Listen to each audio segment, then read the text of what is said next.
No, the one I use is Eleanor Roosevelt, do something you fear every day. Boom. Right? I think I use that. I'm like, okay, why am I feeling fear? Maybe something great's on the other side of it. Something, if I don't step through that fear, I'll never know. Right. And so I do that quite a bit. Like anytime I'm saying something that like I feel like might be a reactionary, I might do it anyway. Because you know what? It needs to be said. Like I just kind of like do it anyway. Step into the world of success with your brand amplified, the ultimate podcast designed to unravel the intricacies of thriving businesses. I'm your host, Annika Jackson, and I'm on a mission to uncover the stories, strategies, and secrets that have propelled entrepreneurs and business leaders to success. I'm so amazed that I was able to get Trina Celeste Limpert on my show because she is a busy mom, tech entrepreneur, and has done so much. You're an author, public speaker, business leader. You are CEO of RizeNext, co-founder of Tech Moms. So thank you, first and foremost, for being here. Happy to be here. Excited to talk to you again. This will be fun. Yes, I loved meeting you through a mutual friend, Jimmy Brady, who is a huge connector. Massive connector, yes. and hearing what you do and what you're trying to create for women in tech and moms in particular, and the kinds of courses you're creating and everything else is just inspirational. So, Trina, I'd love to hear how you got your start. Sure. Yeah, it's kind of funny because I get asked a lot, like, how did I get into tech? Just considering that a lot of women don't go into this space. And I joke around a little bit, but I was thinking back a few years ago when I started speaking quite a bit. And that was always the question, like, tell us your journey. And I was thinking back, I'm like, I remember I was riding my little brother's bike to this fast food restaurant called Vittles when I was 18 years old. And I was riding my bike because I had wrecked my light blue Chevy Malibu Classic into a parked car. And because of that and a few other infractions, I actually lost my license. Oh, So I'm in this situation where I'm like 18 years old. You know how that feeling is when you get done with high school and you're like, what am I going to do with my life? And I'm riding my brother's bike to this job. And I remember my co-founders are like arguing about whose burger order is whose. And I'm like just on these greasy floors. And I'm like, I cannot live this life, right? Like this is not the future that I know is in there for me. But I didn't know how to get out. Like our family didn't have financial means. We'd been on welfare at times in our family. I had 9 brothers and sisters that moved around all the time. It was a little bit of a chaotic upbringing, and I just didn't have the understanding of how to do it. But I knew my way out was to get an education. That's the one thing I did know. But I didn't have the money. I didn't know how to do it. And I had to save up my Vittles dollars for a while and finally got into my first semester at a local college here. I actually started out in architectural engineering to start. My father had been a welder. And so I just had been drawn into kind of drafting and, buildings and architecture and some of those things. And one of the classes they had me take was a Pascal programming class. This is in 1994. Yeah, it was a while ago. And I took this and went, wow, this is something that could really become something. It wasn't even high tech or tech at the time. It was like computer science, right? And yeah. And that was like, what my wow was about. It wasn't about how long ago it was. yeah, it was like, hey, this computer science thing might be something. I got a job working graveyards at Hill Air Force Base here in Utah and found my way into, just every semester was like save enough dollars to get to that next semester. And I just fought my way in. And I never looked back. Like a lot of people are like, did you ever question? And I even deal with a lot of, doubt and do I belong? I never had any of that. I just did it. And I'm grateful I never had that doubting. It came later. It was kind of introduced at a later time, but I just was like, hey, this is what I'm doing. And I just got in and started going and, been in the tech world and tech scene ever since. Now 30 years later, actually 30 years this year. Kind of crazy. When you were fighting and you started the computer class, did you have an aha moment about, oh, I want to be in tech. This is the way my brain works. I really love what I'm learning here. Oh yeah, I loved it all. I still do. I'm in school at MIT right now. And even though I struggle in it, like these machine learning algorithms are Oh. something else, right? Like my brain's still trying to like, can it, you kind of question, you're like, can I do this? Do I need to do this? Why did I do this? Right? Like, what am I doing? But it is all additive and I do enjoy learning. I think that's one of the missions that we have at Tech Moms is we stood kind of step back, like we're doing our strategy session. We've been doing this for almost 5 years. And we're like, well, what is our, what's the mission here? Because AI is coming on. There's always a new technology. There's always something new to be picking up on and learning and growing. And I'm like, our mission really is to teach people to learn how to learn. It's not about the specific technology. It's about learning how to protect your space, learning how to develop yourself, learning how to say, hey, I'm going to carve out time for me to be able to improve and better myself. And that's important and not put everybody else's priorities ahead of your own. It's a lot of the reason I wrote my book is because I saw this time and time again. We just had a staff meeting this morning that was on this topic of we have women in classes. They're wanting to go, but they can't figure out how to, you got to say no somewhere to do this. And that's hard. That's almost harder than the tech skills. The tech skills are the easy part. The life skills are the hard part, right? Of I've now got to get out of this mindset that I've been in where I've got to dedicate my time to everybody else and their priorities and purposes, and I let mine slip. Yeah. I was just And having this conversation this morning about priorities and remembering that I need to be generous with myself because, like yeah, you, I'm a lifelong learner. I'm also in school right now. And I yeah. love that experience. But I've also realized, well, one thing that happened is I also teach, and my classes more than doubled in size. But Oh, wow. between starting last week and Friday, because another professor was unable to teach the classes and he was teaching the same exact courses at the same time that I was. So long Yeah. story, I'm like, oh, now I need to increase the amount of time I have for grading papers, prepping for class for those. Oh, But I also need to yeah. make sure I'm giving myself time Yeah. to study. But Yeah. then also, if my daughter wants to sit with me for a couple hours and I'm not able to do that, I want to give time to her. So how Yeah. do we balance all of this? And is that something that They you saw? don't balance. I'm Yeah, going to yeah. stop you right there. I'm going to cut you off. We do not balance. Balance is bullshit. And you can beat me as much as you want, but it is. It just, that's why I shifted everything I do in my books or called orchestrating life, work, Mm, harmony. And I'm very intentional on each one of those words because trying to balance everything and you're on the tightrope and you're like, it just feels awful. To even say the word balance to me just feels so wrong. Where I'm like, okay, how do I orchestrate harmony across all these things that are happening right now?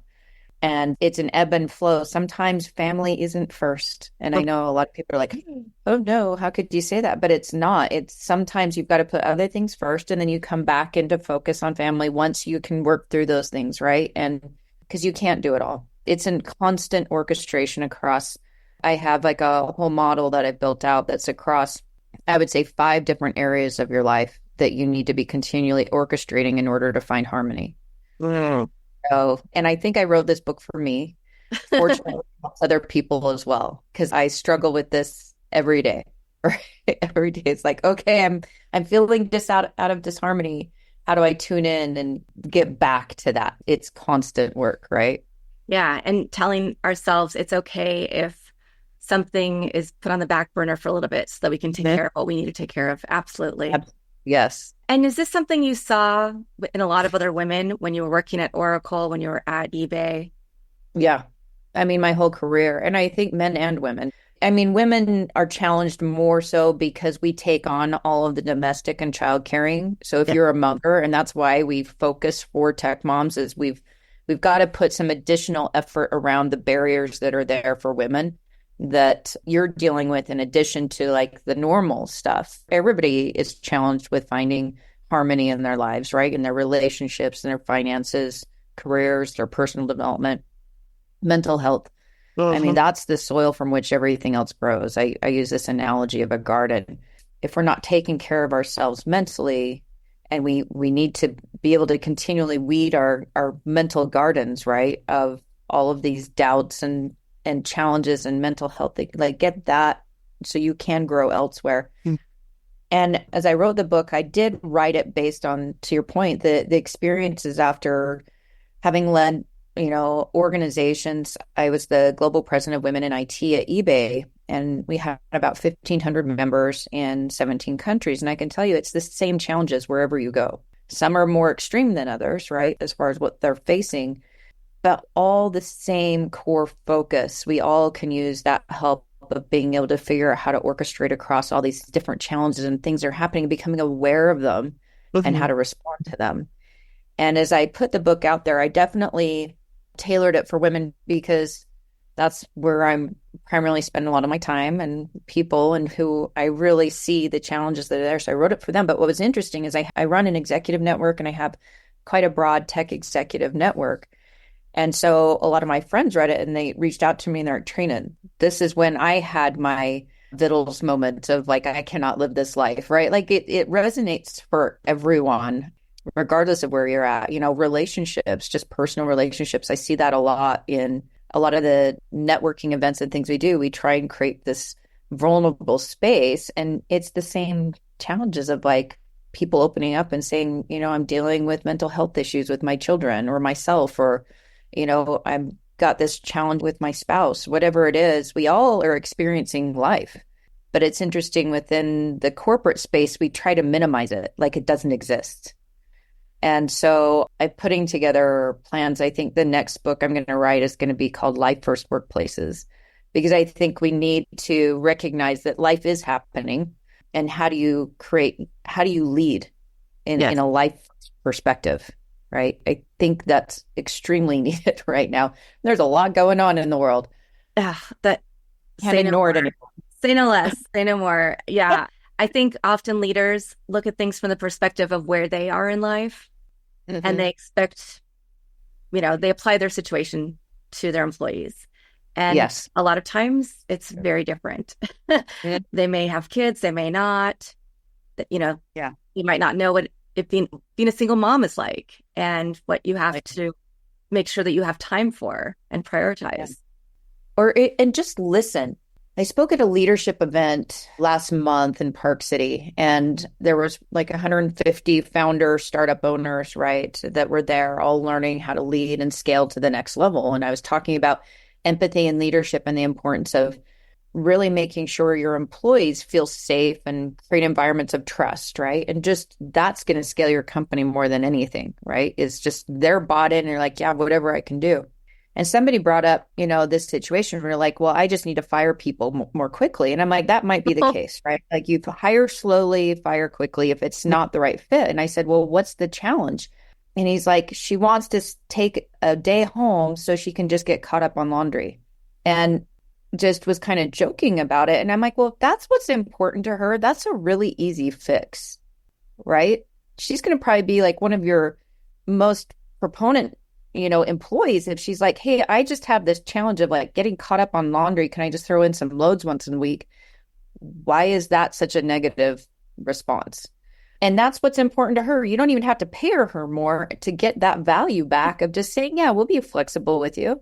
Like it's not always about pay, and especially for employees that are just trying to find somewhere where they can be fulfilled, feel Hmm. like they're contributing, that they are valued. You should pay them equally. I'm not saying you discount them, but I'm like that dedication and stability in an employee that's going to just be dedicated to you and do whatever they need to do because you're willing to be a little bit more flexible on, allowing for them to manage their life a little bit. I have a personal story that this came into play that I think is, it just came to mind and really kept me in my career. So, one of the biggest challenges, especially for women, is like, oh, they just leave, right? Like I get that. Oh, they'll just come in and they're just going to be gone. Like, not true. It's a leadership challenge, not an individual contributor challenge. I had been in my career for many years. I think this is probably like 15, 20 years in. I'd been a single mom, been, skyrocketing through my career. I did really well and decided to get remarried. And my husband and I have a blended family of 8 children. Okay. Yeah. So challenge number one. And with exes that were not involved or participating, right? So, And so we came together and I now had 8 kids in 6 different schools in 2 different cities. right? Does that make me an invaluable employee? No. No, right? Still had a lot to contribute, still was leading a global team. But I had a conversation. I sat down with my VP and I'm like, look, the next 6 months, I just need to be able to work from home 2 days a week. I need to come in early the other days so I can get kind of share the load between my husband and I and like pick up times from kids. Mhm. And he's like, yeah, that's fine. And he was totally good about it. Guess what? It only lasted 6 months. It kept me in the workforce because otherwise I was like, do I stay? What do I do? And I kept going. And within 6 months, a lot of them, like three of our kids got driver's licenses that year. It's like, yes. And, life changes. It's not permanent. It's not going to, like, I'm not like out all the way. Just give me a little bit of flexibility so I can work through a current life issue. And then guess what? I'm right back in full time. Like, I Yeah. mean, I was working at 11 o'clock at night. It wasn't that I wasn't working. It was just the times I needed to work were different. Yeah. So I think there's a lot of work to do within this idea of what makes a great employee. Is it I'm in the office 8 to 5, or is it I'm actually meeting my results and targets and contributing? Exactly. That's something I often say when I'm talking to people about the world of work is I'm not going to be able to be at a desk from 9 to 5. Mm-hmm. Drop my daughter off at school because she doesn't have her license quite yet. We're almost there. And then, in the afternoons, I have to pick her up. I have to take her to activity, but I'll take my laptop. I'll take Yeah, my phone. I'll make sure I'm catching up on the work at some point, whether it's the weekend, the evenings, or early morning. yeah, But I need that flexibility because that makes me a better mom and it makes me a better yeah. person, which makes me a better employee. And it raised better societies. Yeah. Right? I think that there's just like a bigger picture there that needs to happen. And I think also for where men typically, I'm not going to say all the time, right? I don't want to generalize, but typically, if they are leaving to do something for family related, to say it, right? Mm. Don't hide Yeah. it. I think that acknowledgement of like, hey, we all have lives, and I am going to my son's soccer game and leaving at 3. Tell people because Normalize. normalize it that like families are important and time with our families are important, and the human aspect, especially with so much shifting within the world right now, especially related to tech and AI and workforce disruption and all the things that are happening. I think our humanity is going to become even more critical going forward, and making that okay. Yeah, absolutely. Yeah. I want to ask so Tech Moms Yes. that you co-founded, it was recognized in 2022 as Nonprofit of the Year by the Salt Lake Chamber. Congratulations. Thank you for the state of Utah. Yes. Pretty incredible. And then we've been getting a lot of broader recognition. It's been fun. We've really launched here in Utah, but I was pulling the data the other day. I should have pulled it. I think we've got applicants from 38 states. We've had 18 participate. We're running nationally in an online program, but all of our in-person are here in Utah. We partnered with Microsoft. We're their selected nonprofit for the full state of Utah to end the digital divide. Amazing. Yes. Yeah. So it's working. Like, it's hard work, but fulfilling work. And that's when it becomes not work, right? Is like, I love what I do every day. And having left my executive career to do this, that is no easy feat to leave the golden handcuffs and go, okay, I'm walking away from all this money because I see it, right? Like I know what can happen here.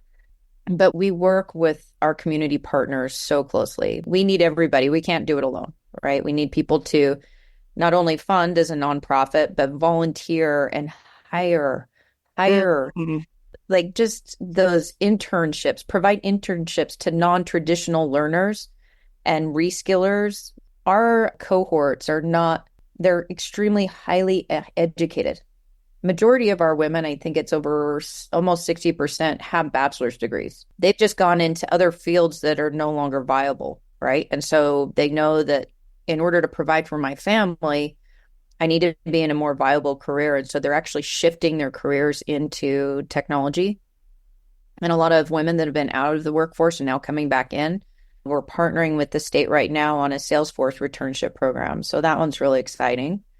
And we've done some cybersecurity programs. We just launched a data analytics and AI program in addition to all of our core programs that are running right now.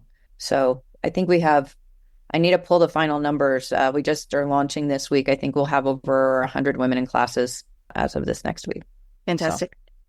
yeah. You answered a little bit of my next question, which was the kind of woman who the programs are teed up for or best Yeah. suited for, and then also what they can learn.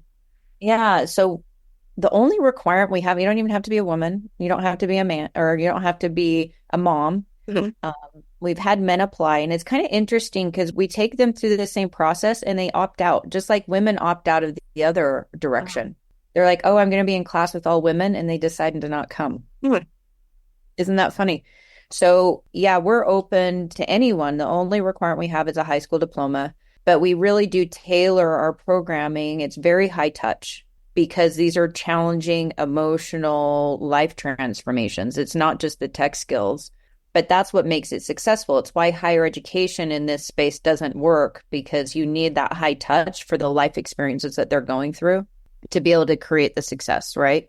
So they go through our core program, teaches basic coding. So HTML, CSS, a little bit of JavaScript just to get them enough to go, oh, yeah, this is me. I can do this. It's a very confidence building process to go, oh, I thought this was had to be like this super smart person. Usually a man is in their mind, right? Of who belongs and seeing other women, we really leverage the see it, be it model of other women that are in professionals in technology to hear their journeys of how they got in, what they do on a day-to-day basis, how much money they make. We talk money, like need to level that playing field and just go, oh, they did it. I can do it. There's like a whole decoding, reprogramming happening while they're learning programming, right? So they also get to hear from these presenters on a lot of different tech jobs. So we basically demystify the tech industry. So we bring in individuals in user experience design or technical sales or digital marketing, project management, scrum masters, QA, data analytics, right? Like they just had no idea these jobs existed. And so they did, how are you going to know to do this if you never knew that was even an option? Right. So our goal is really to help them find their fit, and it's a bridging program. So we help them move into that next level education to be able to go, okay, yes, I want to become a software developer. And about 40% of our women go that route, or else they go into user experience or cybersecurity, or, they kind of find their fit. And then we help them. We have a dedicated placement coordinator and resume reviews and interview coaching, all of those things to be able to help them in these career transitions. Amazing. And for the people entering the program, Mhm.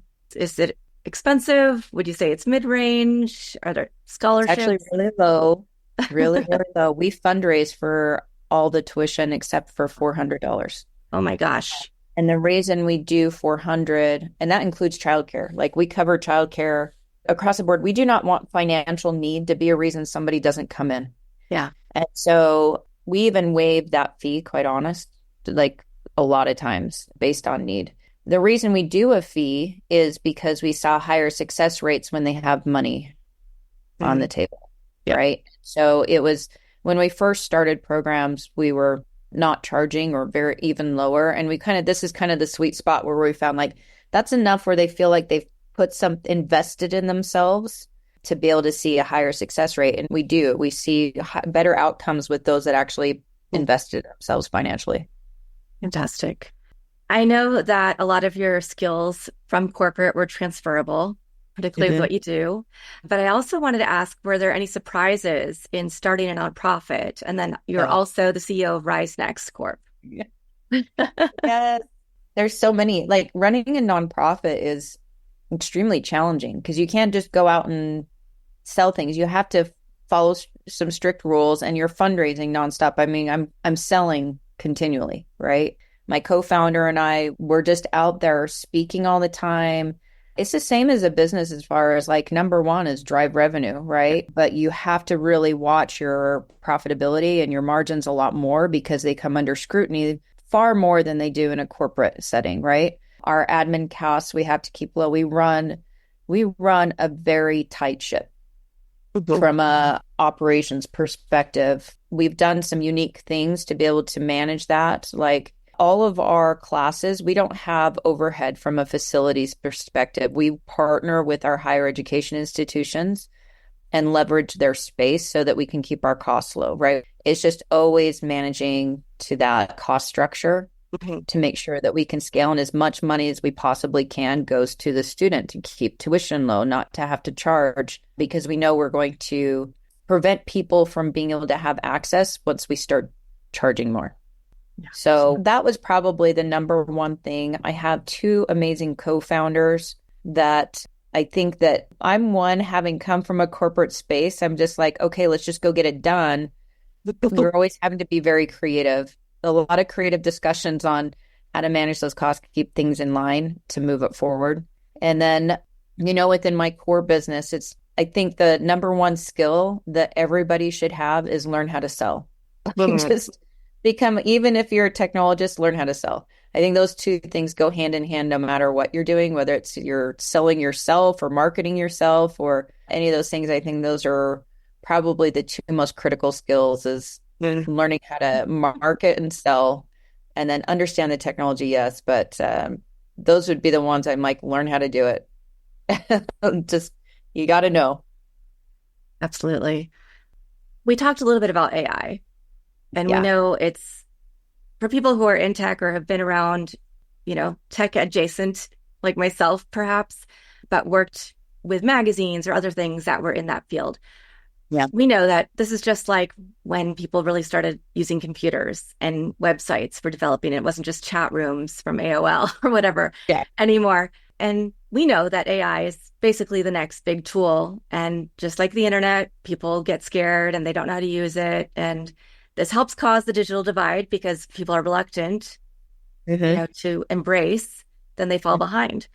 Yeah. Where do you see things shifting moving forward? And how do you see AI playing a role in workforce development? Oh, I'm seeing it everywhere. I mean, we could do a whole series of For podcasts. sure. I probably will be. My work at RizeNext, that's really where we've been focused, is on AI training. I did a lot of business strategy and culture consulting, and it organically pivoted to AI because I started getting asked all these questions like, well, now that we have our strategy, what do I do in the AI space? So you have to have an AI strategy that supports your overall corporate strategy, just like you have to have a culture strategy that supports your overall, strategy from an organizational perspective. And so I'm seeing a few different things. I'm going to talk kind of both just from like a corporate standpoint. I think every business, and this is what we're doing right now at RizeNext, is go in and just do a basic, how do I do AI in my role? And I think people are kind of like playing around with it, but there's so much more there than just using ChatGPT. And you have to be careful there too, because there's some privacy concerns, right?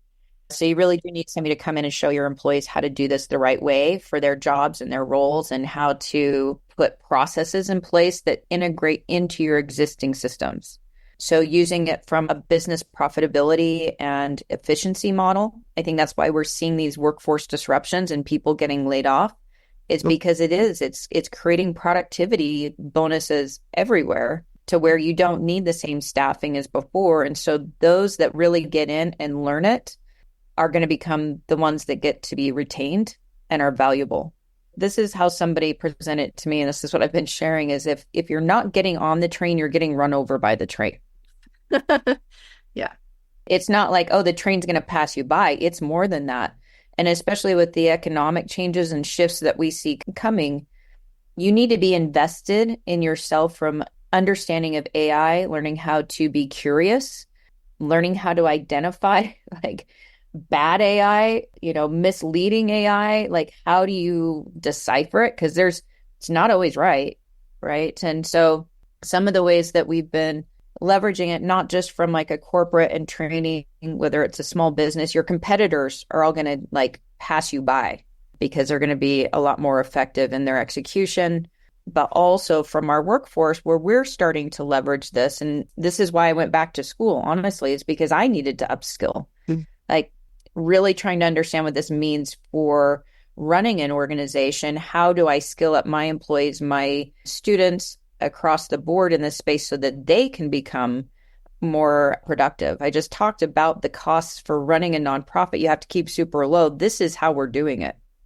as well. We've just leaned all in, and our students within our curriculum are also using it. We're starting to implement different capabilities of teaching them how to code. I think it's a lot easier to learn now. And we need that, right? Because the barriers are a lot of that. This is too hard. I can't pick it up quickly enough. Having an AI assistant and somebody to help me write the code, I don't have to know it all. I can use AI to do that. And, a couple years ago, I remember we were in class and we had a very senior software developer come in to talk to our students. He's like, yeah, I Google all the time. I can't know everything. And I think that was so eye-opening and so relieving. Is like, I think we have this feeling like I have to know it all before I become valuable. And like I said, it's learning how to learn. And no, you don't have to know it all. Just get in and start doing it. You can find it so much easier through AI. And our learning should be expedited through it the more we can lean into it. I think that mindset shift of pushing from like having to be overly educated to going, I just need to know how to leverage what's there. And I don't need to know it all. I just need to know how to ask the right questions. That's the future right now. The last thing I'll add for AI, because this is something that, like, going back to your fear statement, I get asked to speak on like AI and social impact and AI and a lot of these areas. And I think that there is some things to be fearful of, right? And a lot's changing really fast. And we were doing an AI certification for our students last spring.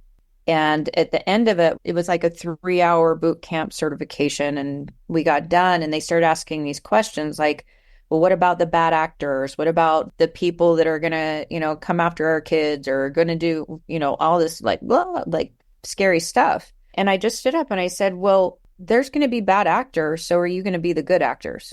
Is this somebody else's responsibility or is this your responsibility? And I think shifting the mindset, like who better to protect society and our communities and going after these bad actors than our moms who are there to keep people safe more often than not, right? Like, how do we activate this amazing, passionate, and like I said, highly educated group that's just been left out of participating in these things? How do we reactivate them? And I think this is the shift that is an opportunity rather than talking about how it's going to divide us more. I'm like, no, it's going to allow more to get in if we do it the right way. And that's just been something that like this year has become more and more part of my conscience of like, we need to do better at bringing more people along in this space because we are at war and there are things that are going to shift drastically if we don't start thinking more broadly about who should be included and who should not. Okay, I'll get off my soapbox now. No, I love it. I love it. Your book, going back to that, Orchestrating Life Work Harmony, comes with a workbook as well, or you can get a bundle. Yes. Yeah. So it was interesting as you have this idea and you put it out there. Then I had people start saying, well, I don't read books. I only listen to them. So I did an Audible. So it was interesting, about 60% of people. So there is an Audible out there, could be found on Spotify, everywhere else. But also then started saying, well, I loved the book. I love the stories, but I just want the tune-in moment. So what I do every chapter has, I have a lot of vulnerable stories in there. Honestly, that was really hard for me to go, okay, I'm going to put this out there. But as they read that, they said, I just wanted to keep reading the stories, but I want to go back and just do the tune-in moment. So every chapter has like a moment for everybody to start to tune into themselves. And so I have these question prompts of like, just tune in and recenter on yourself for a moment. So that journal, I leave space in both the book and the workbook of like writing. There's something very powerful in writing something down and handwriting it. There's eye to hand coordination, something in muscle memory. I don't know what it is. I'm sure there's research out there that just makes it more real and actionable. And so really spending that time to reflect and understand and work through things lets you then make decisions and move to the next thing. So I have work in there on how to find your purpose. Do you know what it is? How do you like really center yourself on why you're doing what you do and why you want to do it? And I go back to that a lot. Like I was saying, it was hard to leave, my corporate career and this, money coming in all the time to start a nonprofit and going into the unknown that way. But it came for me in 2019. I was diagnosed with breast cancer, and I had to step back. And there's something that happens when you start looking at your mortality and going, what do I want the end of my life to look like? What do I want people to say about me? What do I want to leave a big bank account, or do I want to leave impact? Do I want to, see my life as like this huge heat map of impact of like, did I really transform people's lives in a better way? Or was I indifferent and going, not my problem? Or was I mean or rude or did something that, hurt someone else? What is that impact I'm having? And that kind of awareness for me allowed me to make that decision to leave and do this work. So that was where I was able to identify my purpose and what I needed to do. Like it like hit me. I knew this was my purpose, and I have to go back to that all the time of like, okay, you made this decision. Here's why I made it. This is your purpose. Just focus there, because we can get distracted. I call them the goats of distraction, right? And so it just keeps you focused on where that vision you want to set within your life. So the workbook goes through a lot of those different steps of like how to get to that sense of clarity for yourself. Yeah. Beautiful. I think that's so important. And your story is not unlike many people's stories where you have this really great corporate career, but then something happens and you have to step back and go, wait a minute, is this where I'm supposed to be? Or is there something else that I can do now that I've reached what I did want to, the goals and what have you in this space, but now let me turn my attention to something else. And it's always shifting. Like I said, it's that orchestrating continually. It shifts over time, and you always have to going back to it. Like the model that I put within there is one you can use on a daily basis, a monthly basis, once a year, go step back and go, am I on track? Yeah. Like, or do I feel out of harmony right now? Like, am I moving forward or sideways? Like, do I have areas in my life garden, like I said, that are just dying and others are blooming because I'm spending all my time here, but maybe I've neglected other areas that are just as important, right? And so it's a great exercise, and I'll use it sometimes to just sit down and go, okay, I'm not feeling quite right. Let me just figure this out. And it just helps shift things really quickly and go, okay, this is where I need to spend more time. Right. Amazing. Well, we'll have the link to your website in the show notes so everybody can click through, learn more about all of your amazing work and also your book and the workbook.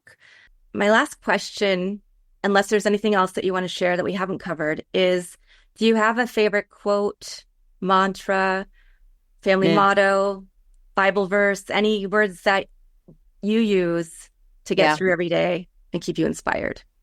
Yeah, just kind of joking to start, my husband, we're big gym rats, and so we're at the gym a lot. So he's always like, our family mantra is protein is the answer, but lots of protein. No, the one I use is Eleanor Roosevelt, do something you fear every day. Boom.